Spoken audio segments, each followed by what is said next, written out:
Let's begin this morning in John chapter 11, beginning in verse 17. Let's start reading there. Now when Jesus came, he found that Lazarus had already been dead for 4 days. Bethany was near Jerusalem, about 2 miles off, and many of the Jews had come to Mary and Martha to console them concerning their brother. So when Martha heard that Jesus was coming, she went and met him, but Mary remained seated at the house. Martha said to Jesus, "Lord, if you had been here, my brother would not have died. But even now, I know that whatever you ask from God, God will give you." In verse 23, Jesus said to her, "Your brother will rise again." John MacArthur said that the miracle that follows, of course, the raising of the dead Lazarus by Jesus, serves as the capstone of all of Jesus' miracles for lots of reasons. For one, it was unique in the fact that he raised someone who had been dead for 4 days. In previous instances, it had only been a couple of hours, maybe even just moments, that the person, Jairus' daughter and the son of the widow of Nain, had been dead.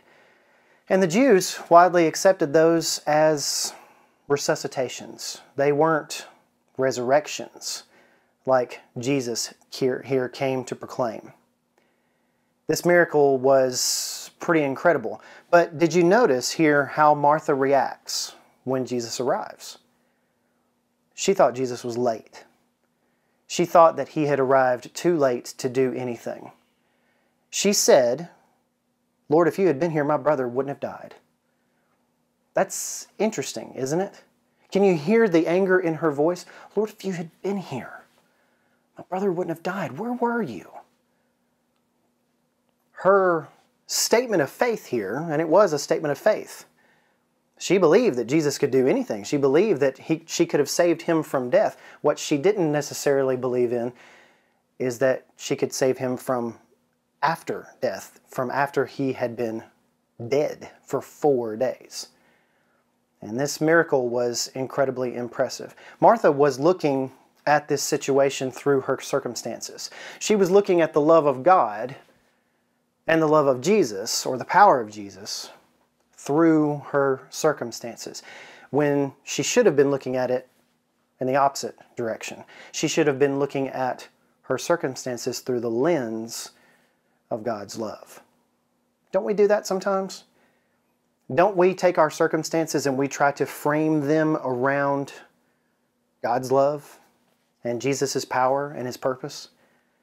When we should be doing it the other way. We should be trusting in the faith and looking at everything through the lens of God, through God glasses, as one of my professors at Freed-Hardeman used to say. We should always look at every circumstance in our life through the lens of the love of God. My challenge to you is to find what you are not looking at. Maybe you're looking through a circumstance. Maybe you're going through some trials right now. Maybe you've had the death of a loved one. Maybe you are suffering with grief, like Martha was here. And her anger is a natural reaction. But she was using her circumstances to frame what she thought Jesus could do. And then ultimately, Jesus raised Lazarus from the dead. My challenge to you today is to look at your circumstances through the lens of the Almighty.